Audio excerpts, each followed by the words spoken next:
I'm doing a much requested video. I'm going to do what the mainstream media just won't do and can't be trusted to do, and that's cover Maxime Bernier's new party fairly.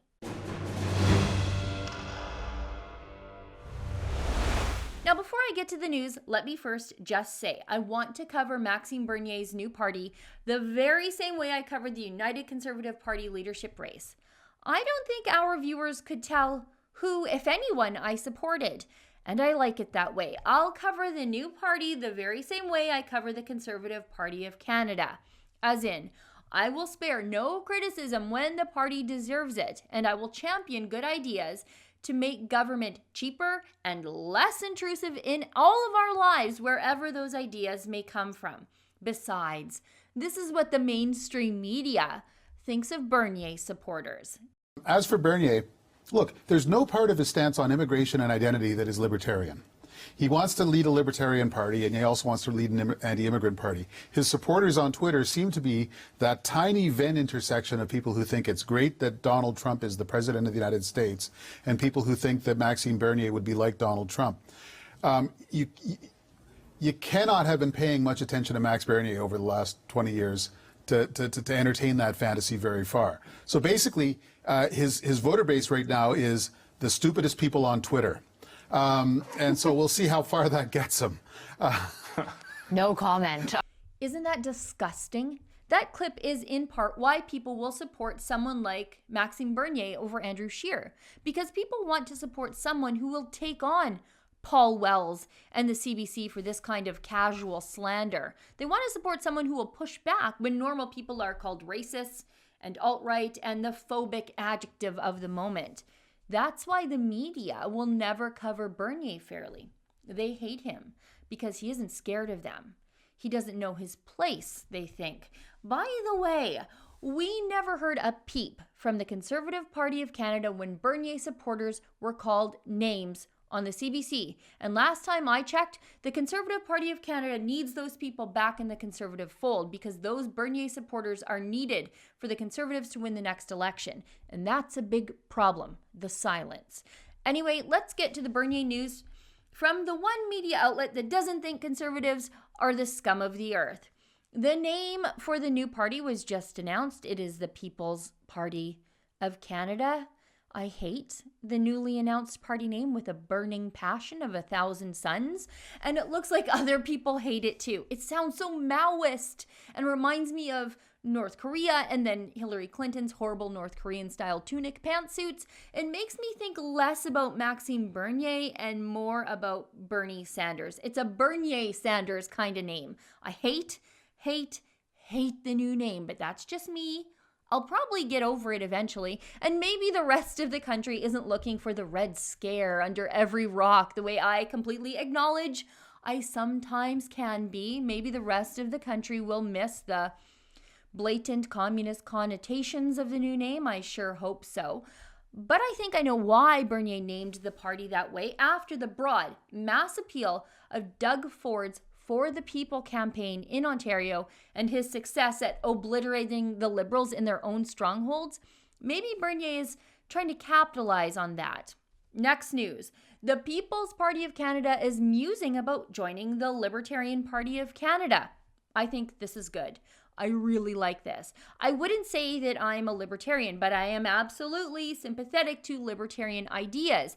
And on many, many issues like gun rights, free trade, and the welfare state, I would say that we are fellow travelers in the right-wing sphere. I think the conservative movement is better with the libertarians in the fold promoting ideas of smaller government. They're a gut check, and they have long been ignored and alienated, relegated to the fringe in Canadian politics. Getting them engaged and involved and mobilized is a very good Bernier move. He needs their support. They need his. Now, this is what the current Libertarian leader, Tim Moen, had to say about joining forces with the People's Party. I'll be honest with you, I am not a fan of the name of his new party, the People's Party. Sounds a little bit too left-wing for me, but I can live with whatever the name is as long as it's a principled party. And so I have to trust that Max now is going to present me with a principled constitution principles and policies. He's got the right platform. He's got a decent platform, but that platform is less important to me than what the DNA of this party is. And I think that he's demonstrated to me that he would like to have us in party leadership over there in the People's Party. And so that demonstrates to me that he wants to keep this a fairly principled party. And I'll wait to see what he says next week. But I think that membership will be faced with a vote on whether we merge parties with him. Now, there's pros and cons to this, but personally, I think that the upside vastly overshadows the downside risk. Next news on the Bernier beat. The mainstream media thinks the People's Party is attracting racists because of course they do. From the CBC, the official party is peoplespartyofcanada.ca. It features a smiling picture of Bernier, a rundown of his platform, and a pitch for people to sign up as founding members to receive a personalized certificate signed by the leader. On the other hand, there's the website thepeoplesparty.ca, which redirects users somewhere else entirely, to a controversial Reddit discussion group. Bernier's spokesperson was unaware of the situation until contacted by the CBC News on Tuesday. "We have nothing to do with this. We did not even know that this stuff existed," Bernier spokesperson Mass said. If only the CBC would take such an interest in the actual racists and anti-Semites in the NDP and their constant anti-Israel BDS campaigns as harshly as they cover random Reddit trolls who buy URLs. Bernier, on the other hand, tweeted out, "I hear that certain groups and individuals are causing trouble on the PPC's Facebook pages, questioning some of the fundamental principles of our party and trying to steer it in a different direction. I launched this party to offer Canadians a different option at the next election, based on the ideas that put people first that I ran on during the CPC leadership campaign last year. I have been defending these principles for over a decade. They are not negotiable. Everybody is welcome if they share these principles, whether they voted for any of the other parties before or did not vote at all. PPC members will have an input on specific policies as they are refined and will nominate local candidates. But to those who want mass immigration, this is not your party. If you want Ottawa to intervene more in provincial jurisdictions or you prefer protectionism to free trade, the PPC will not defend this. If you're obsessed with racial differences, go debate it elsewhere. Don't waste your time with the PPC if you want to promote ideas that clearly contradict the basic principles that define it. No group will hijack this party and turn it into something else. You are free to launch your own party. Good luck." So that's the latest on Bernier, everyone. Look, I know the new People's Party is splittist, dividing the broad and perpetually stable Stephen Harper Big Tent Conservative Coalition. Yes, that's true. I agree. And I don't like it. And I think Bernier should have stayed in the party to push his ideas forward until the party threw him out. And after Bernier left, Scheer should have stopped the bleeding by opening up for discussion the ideas Bernier's supporters really care about. None of this had to happen this way. But you know what? Here we are. And despite my criticism for both sides, I will not resort to Paul Wells' CBC-style coverage of Conservatives from either party. At The Rebel, we're going to be fair to both sides because, you know what? No one else is.